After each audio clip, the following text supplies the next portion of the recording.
परिवार को मालिक बनकर नहीं बल्कि माली बनकर संभालो, जो ध्यान तो सबका रखता हो पर अधिकार किसी पर नहीं जताता हो।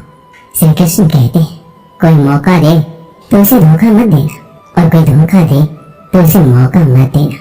मिलावट का दौर है, हाँ में हाँ मिला लिया करो, संबंध लंबे समय तक टिकेंगे। दीपक इसलिए वंदनीय है क्योंकि वह दूसरों के लिए जलता है, दूसरों से नहीं चलता है। खुद की कमजोरी जान लेना भी जिंदगी की सबसे बड़ी ताकत है। चलने की कोशिश तो करो, दिशाएं बहुत है। रास्ते पे बिखरे कांटों से ना डरो, आपके साथ दुआएं बहुत है। जो चाहा वो मिल जाना सफलता है, जो मिला है उसको जानना पसंद है। जिंदगी का सबसे खूबसूरत पौधा विश्वास होता है, जो जमीन में नहीं दिल में उगता है। अगर आप उस इंसान को ढूंढ रहे हैं जो आपकी जिंदगी बदल सकते हैं तो एक बार आईने में देख लीजिए। खुद से ज्यादा हमें कोई नहीं बदल सकता। अपनी तारीफ खुद कर लिया करो, क्योंकि बुराई करने के लिए तो पूरी दुनिया मौजूद है। क्रोध एक ऐसा तेजाब है जो जिस चीज पर भी डाला जाता है उससे ज्यादा उस पात्र को नुकसान पहुंचाता है जिसमें वो रखा जाता है। बहुत मुश्किल नहीं है जिंदगी की सच्चाई समझना। जिस तराजू में दूसरों को तौलते हो कभी उस पर खुद बैठ कर देखना। जलो वहाँ जहाँ जरूरत हो। उजालों में चिरागों के मायने नहीं होते। किसी को हरा देना बेहद आसान है, लेकिन किसी को जीतना बेहद मुश्किल। जिम्मेदारियां इंसान को वक्त से पहले बड़ा बना देती है।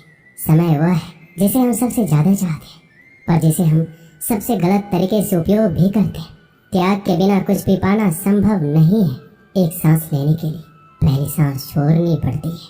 पतझड़ में सिर्फ पत्ते गिरते हैं। नजरों से गिरने का कोई मौसम नहीं होता।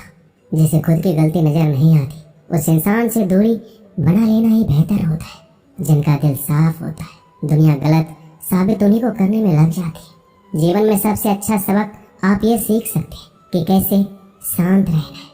यदि आप अपने सपने को पाने की हिम्मत रखते हो तो आपका हर सपना सच हो सकता है। समस्याएं देखकर जीवन में कभी हार मत मानो।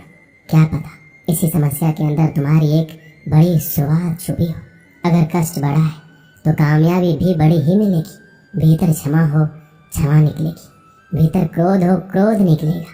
भीतर प्रार्थना हो तो प्रार्थना निकलेगी। नफरत हो तो नफरत। इसलिए जब भी कुछ बाहर निकले तो दूसरों को दोषी मत ठहराना। आशा और विश्वास कभी गलत नहीं होते। बस ये हम पर निर्भर करता है कि हमने किससे आशा और किस पर विश्वास करना है। विचारों की खूबसूरती कहीं से भी मिले चुरा लो, क्योंकि चेहरे की खूबसूरती तो उम्र के साथ बदल जाती है, मगर विचारों की खूबसूरती हमेशा दिलों में अमर रहती है। जब हम कोई भी कार्य भगवान की याद में रहकर करते हैं तो उसमें भगवान की शक्तियाँ हमारी मदद करती है और हमारी सफलता निश्चित हो जाती है। अपनी परिस्थिति परमात्मा को सौंप दीजिए, क्योंकि जितना आप जीवन भर में कर सकते हैं उससे कहीं ज़्यादा वो एक पल में कर सकते हैं। जिस इंसान को भगवान पसंद करते हैं, जिसे वो अपना खास बनाना चाहते हैं, उन्हें वो हमेशा असफल रखते हैं, हमेशा उनकी ज़िंदगी में मुसीबत डालते हैं। अगर आप हार रहे हो तो ये बड़ा संकेत है कि भगवान के उन खास इंसानों में से आप एक हो जिन्हें वो आगे पहुंचाना चाहते हैं। दुनिया में कुछ ऐसे इंसान होते हैं जिन्हें आप कितना भी प्यार मान सम्मान दो फिर भी क्या करते हो, सिर्फ धोखा ही देते हैं, क्योंकि आप लोगों की फितरत कभी नहीं बदल सकते। पत्नी पसंद से मिलती है मगर माँ बाप तो पुण्य से मिलते हैं। उनकी परवाह मत करो जिनका विश्वास वक्त के साथ बदल जाए। परवाह सदा उनकी करो जिनका विश्वास आप पर तब भी बना रहे जब आपका वक्त बदल जाए। रिश्ता चाहे जो भी हो मजबूर नहीं मजबूत होना चाहिए। जीवन में धैर्य अत्यंत महत्वपूर्ण है, क्योंकि यह बात हमेशा याद रखिए, बूंद बूंद पानी से ही घड़ा भरता है। मन की सच्चाई और अच्छाई कभी व्यर्थ नहीं जाती। ये वो पूजा है जिसकी खोज ईश्वर खुद करते हैं। सुख हमारे अहंकार की परीक्षा लेता है, जबकि दुख हमारे धैर्य की। दोनों परीक्षाओं में उत्तीर्ण होकर ही हमारा जीवन सफल होता है। प्यार और सम्मान दो ऐसे उपहार हैं, अगर आप सभी को देने लग जाओ तो बेजुबान भी छुप जाते हैं। जिस दिन तुम्हें अपना मूल्य पता लग गया उस दिन के बाद तुम किसी के द्वारा की गई निंदा या प्रशंसा से कोई फर्क नहीं पड़ेगा। संपूर्ण संसार में दुख से बड़ा कोई मित्र नहीं, क्योंकि दुख ही है जो इंसान को ईश्वर की याद दिलाता है। अच्छे व्यक्ति को समझने के लिए अच्छा हृदय चाहिए, ना कि अच्छा दिमाग, क्योंकि दिमाग हमेशा तर्क करेगा और हृदय हमेशा प्रेम भाव देखेगा। सत्य केवल उन लोगों के लिए कड़वा होता है जो लोग झूठ बोलने के आदी हो चुके हैं। हर अनुभव कुछ ना कुछ सिखाता है, इसलिए हर अनुभव महत्वपूर्ण है। हम अपनी गलतियों से भी सीख सकते हैं। पेट में गया हुआ विष केवल एक मनुष्य को मारता है, परंतु कान में गया हुआ विष कई संबंधों को मार देता है। अपनी नजर हमेशा उस चीज पर रखो जिसे तुम पाना चाहते हो, उस पर नहीं जिसे तुम खो चुके हो। इंसान की आदत है, नहीं मिला तो सब्र नहीं करता और मिल जाए तो कदर नहीं करता। जिंदगी में सब लोग दोस्त या रिश्तेदार बनकर नहीं आते, कुछ लोग सबक बनकर भी आते। पेट हमेशा मजबूत रखनी चाहिए, क्योंकि शाबाशी और धोखा दोनों ही पीछे से मिलते हैं। कुछ लोग आपसे इसलिए भी नफरत करने लग जाते हैं क्योंकि आपकी सही बातें उन्हें कड़वी लग जाती है। जो साथ रहकर भी किसी के हो वो दूर रहे तो ही अच्छा है। किस्मत सिर्फ मेहनत से बदलती है, बैठकर सोचते रहने से नहीं। सिर्फ उसी के सामने झुको, वो किसी के सामने तुम्हें झुकने नहीं देगा। श्री कृष्ण कहते हैं, करने दो जो आपकी बुराई करते हैं। ऐसी छोटी छोटी बातें तो सिर्फ छोटे लोग ही करते हैं। सिर्फ धोखा देना ही धोखा नहीं होता, लेकिन किसी के साथ अपनेपन का नाटक करना ये बहुत ही बड़ा धोखा होता है। जो आपकी सही बातों का भी गलत मतलब निकालते हैं, उनको सफाई देने में अपना वक्त बर्बाद मत करो। एक दिन शिकायत आपको वक्त से नहीं बल्कि खुद से होगी कि एक खूबसूरत जिंदगी आपके सामने थी और आप दुनियादारी में उलझे रहे। एक बार माफ करके अच्छे बन जाओ, परंतु दोबारा उस इंसान पर भरोसा करके बेवकूफ मत बनो। अपने तो वो होते हैं जिन्हें आपके दर्द का एहसास हो, वरना हाल चाल तो रोड पर आते जाते लोग भी पूछ लेते। मेहनत का फल और समस्याओं का हल देरी से ही सही पर मिलता जरूर है। जब आप दूसरों का अच्छा चाहते हैं तो वही चीजें आपके जीवन में वापस आती है। यही प्रकृति का नियम है। टूटी हुई चीजें सबसे ज्यादा तकलीफ देती है, जैसे भरोसा, दिल, नींद और सबसे अधिक उम्मीद। बस तुम खुद से मत हारना, बाकी सब श्री कृष्ण देख लेंगे। जो इंसान अच्छे विचार और अच्छे संस्कारों को पकड़ लेता है, उनके हाथ में मानव पकड़ने की जरूरत नहीं पड़ती। वक्त जब न्याय करता है तो गवाहों की जरूरत नहीं पड़ती। माफी मांगने वाले हमेशा गलत नहीं होते। कुछ लोग झुक जाते हैं, पता है क्यों? रिश्तों को बचाने के लिए। इच्छा पूरी नहीं होगी तो क्रोध बढ़ेगा और पूरी होने पर लोभ। इसलिए जीवन में हर परिस्थिति में धैर्य बनाए रखना ही श्रेष्ठ है। कई वर्षों पहले एक राज्य में मिदास नाम का एक लोभी राजा राज्य करता था। उसकी एक बहुत ही सुंदर पुत्री थी जिसका नाम सुनैना था।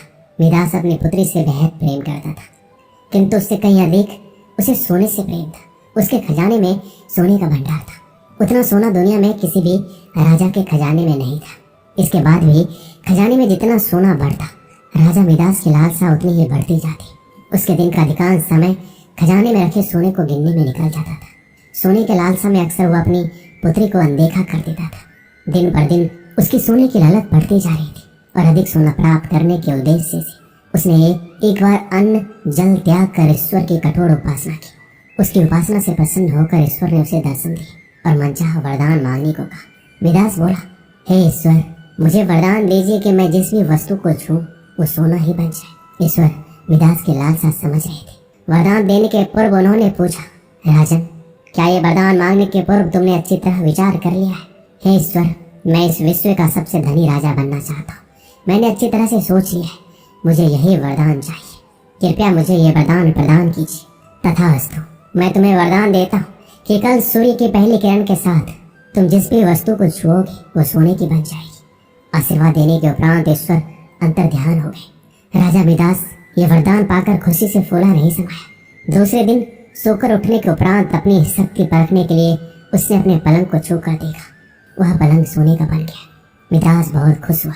दिन भर वह सुध बुध खोकर अपने महल के हर चीजों को सोने में परिवर्तित करने में लगा रहा। उसे भोजन तक का होश ना रहा। शाम तक वह थक कर चूर हो गया था। उसे जोरों की भूख लग गई थी। उसने अपने सेवकों को भोजन परोसने के लिए कहा। भोजन परोसा गया, किंतु ये क्या, जैसे ही उसने भोजन को हाथ लगाया तो सोने में परिवर्तित हो गया। अब सोने को तो खाया नहीं जा सकता था। भूख से बेहाल राजा मिदास ने फल खाकर भूख मिटानी चाहिए, किंतु उसके छूते ही वो भी सोने में परिवर्तित हो गया। वह गुस्से से तिलमिला उठा और उठकर बाहर चला गया। बाहर टहलते हुए अपने महल के उद्यान में पहुंचा। वहां उसने देखा कि उसकी नन्ही पुत्री सुनैना खेल रही है। उसका सुंदर मुख देख राजा के मन में प्रेम उमड़ आया। कुछ क्षणों के लिए वह अपनी भूख भूल गया। जब सुनैना ने अपने पिता को देखा तो उसके पास दौड़ी चली आई और प्रेम पूर्वक उससे लिपट गई। राजा मिदास ने प्रेम जताते हुए उसके सिर पर हाथ फेरा और तुरंत ही वह सोने में परिवर्तित हो गई। अपनी नन्ही पुत्री को सोने का बना देख वह दुखी हो गया और रोने लगा। उसने पुनः ईश्वर से प्रार्थना की, प्रार्थना सुनकर ईश्वर प्रकट हुए और उसने पूछा, राजन क्या हुआ, अब तुम्हें क्या वरदान चाहिए? मेदास रो रो कर कहने लगा, हे ईश्वर मुझे क्षमा करें, सोने की लालसा में मेरी बुद्धि भ्रष्ट हो गई थी। मैं ये वरदान मांग बैठा था, किंतु अपने पुत्री को खोने के बाद अब मेरी आंखें खुल गई है। मुझे समझ आ गया है कि हर वस्तु अमूल्य है और उन सब में सबसे अमूल्य है मेरी पुत्री। भगवान कृपया ये वरदान वापस ले लीजिए, मेरी पुत्री मुझे लौटा दीजिए। मैं सोने की लालसा त्याग दूंगा और अपना कोषागार निर्धनों और जरूरतमंदों के लिए खोल दूंगा। ईश्वर ने जब उसके पछतावे के आंसू देखे तो अपना वरदान वापस ले लिया। दूसरे दिन सूर्य की पहली किरण के साथ सारी वस्तुएं अपने वास्तविक रूप में आने लगी। राजा मेदास की पुत्री भी अपने वास्तविक रूप में आ गई। उसने अपने वचन के अनुसार अपना कोषागार निर्धनों और जरूरतमंदों के लिए खोल दिया। उसका लोभ खत्म हो चुका था। वो एक संतुष्ट जीवन व्यतीत करने लगा। इस कहानी से हमें क्या सीख मिलती है? धन महत्वपूर्ण अवश्य है, किंतु सर्वस्व नहीं। प्रेम, खुशी, संतुष्टि कभी भी धन से खरीदी नहीं जा सकती। इसे लोभ ना करें। लोभ का परिणाम हमेशा बुराई होता है। दोस्तों, इस वीडियो में बस इतना ही। मिलते हैं अगली वीडियो में। अपना ख्याल रखिएगा। जय श्री कृष्ण।